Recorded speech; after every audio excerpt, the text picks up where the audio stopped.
They found their two dogs pinning down a mountain lion in their own backyard. Words of warning tonight after the city falls victim to an email scam, losing nearly $3 million. A person wanted for murder gets away from police after crossing the border into Mexico. Stay indoors, watch some TV, crank up the air conditioning.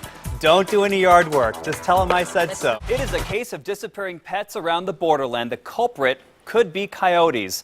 And then the congressman at one point was there waving to me. I mean, I was kind of like freaked out. And I looked up and there's Beto O'Rourke giving me the thumbs up. Imagine this girl from Chicago here, the only person upset about last night's big win. I dressed the both of you today and you both look fantastic. I picked out that dress and I picked out that shirt. Thank you, Generation X. We You're are welcome. so thankful. And the effects of that bill felt right here in the borderland by a transgender man who submitted his testimony from El Paso. I'm Don Guevara. Tonight we're hearing from Mayor Oscar Leeser on why he used his veto power to stop projects that would cost taxpayers $44 million. In a statement released today, Mayor Leeser says, quote, "For the last 4 years, I've stayed strong and consistent on ensuring we hold the line on taxes. This should not have caught anyone by surprise." A move to punish businesses who helped build the border wall didn't make it very far. City Rep Peter Schwartzfein adding that item to today's agenda, but it was deleted before it could even be discussed by council. Now, according to Schwartzfein, that item was removed after he was advised from the city attorney of the legal implications that could come with it. Schwartzfein says he feels it's still something that should be discussed because he wants to send a message that the border wall does not represent the borderland. We're learning tonight that New Mexico Governor Susana Martinez was injured in a skiing accident over the weekend. Her office says she hit the slopes and took a spill and adds that she will be getting her knee checked out in the coming days. Martinez was attending a Republican Governors Association meeting in Utah. Kicking off our team coverage tonight, my exclusive interview with City Rep Jim Tolbert about a possible ethics investigation regarding an arena meeting that was not made public. Tolbert inviting me into his home to talk about the text messages exclusively obtained by News Channel 9 and if he, the mayor, and other members of council did anything wrong. Now here's something to keep in mind for background. Jim Tolbert won his city council seat after he helped launch an ethics investigation against Larry Romero, who was the District 2 rep at the time. The exclusive text messages that we shared with you last night not only involved Jim Tolbert, but City Rep Lily Limon. This morning, she made a serious allegation, one that you heard Tolbert just affirm as well, that the mayor texted Tolbert saying, quote, "If you want to be part of the meeting, I will step out. I just didn't want to have any questions regarding quorum." News Channel 9's Stephanie Safert continues our team coverage. She's in the newsroom. Steph, what does Limon have to say? News Channel 9 has filed roughly 20 open records requests in the last 3 weeks, all related to the arena project and possible ethics violations. Well, that is what the city returned in response to just one of those requests, nearly 1,400 pages, which is roughly the equivalent of 3 reams of paper.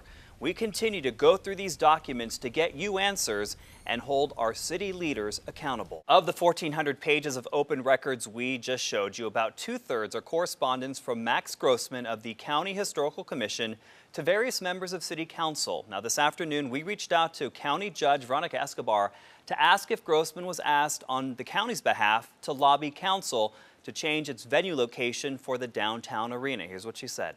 New tonight at 10, an update to the intent to recall City Rep Courtney Nyland. We now know the paperwork was filed the very same day the text messages about the meeting at the Hotel Indigo started. News Channel 9's Alejandro Briones joins us live from the newsroom. Ali.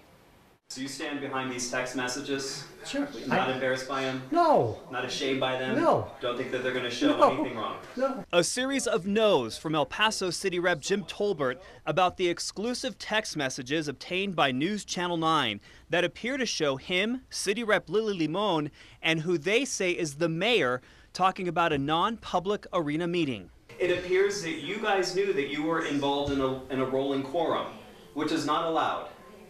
That's not true. Here's the text between Tolbert and who he says is the mayor. Tolbert saying he can't be at the meeting in the mayor's office because of a quorum.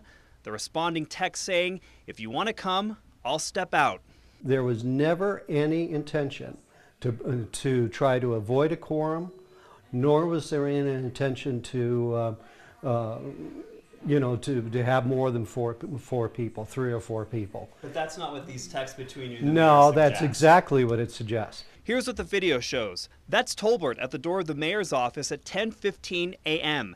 He's there about a minute, leaves, but comes back at 10:47 and this time goes inside. I went to the mayor's office after I had left and he had said, hey, come on back. All right? But for what reason? Because you didn't want to have it, you didn't want to I felt like I needed to be part of it. But if there was going to be a quorum, no, I certainly wasn't going to be back there. News Channel 9 also exclusively obtaining this letter from County Commissioner Vince Bettis. His wife sits on council with Tolbert. In the letter, the commissioner asks El Paso DA Jaime Esparza to investigate this meeting. What is your reaction to Commissioner Bettis asking the DA to investigate you guys? Because all that means is that it's one more person who's going to say there's nothing here. For Steve Fox, tinkering has always been a passion. I've always been intrigued, how does it work? Why does a brake stop a car? I have spark. And how does a transmission shift gears? He grew up in Roswell, New Mexico, and because motorcycles are cheaper than cars, that's where he invested his money. At 13, he bought a Honda S90 from his brother's friend who had just wrecked it days before. The price? $10. Although it was wrecked, it was still my dream motorcycle. With not much money or experience, Steve fixed that dream motorcycle. And I bought paint, painted it, and handlebars were bent. I bought different handlebars. A year later, after fixing up the bike, he upgraded, selling his $10 First Love for $140. With the money he made selling the Honda, Steve bought this blue 1960 Volkswagen Beetle. The new car came with a life-changing idea. That planted the seed to say, wow, I think I like this. He continued down the road of cars, remembering the thrill from that first bike sale.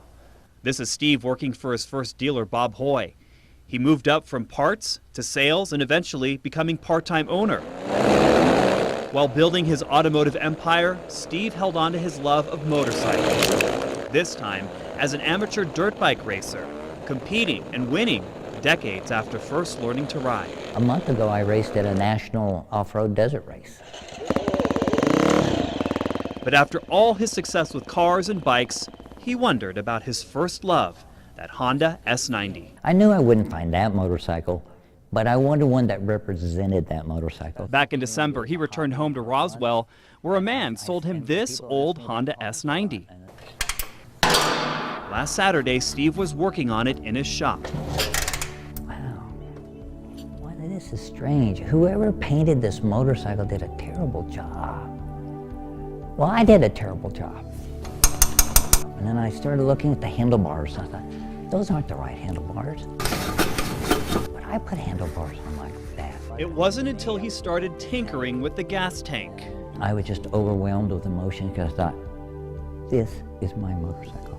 More than 50 years later, Steve's first love, that black Honda S90, was back in his hands. That motorcycle gave me confidence because I was a 14-year-old boy. I didn't know how to do what I did, but I believed in myself and I was willing to take a chance.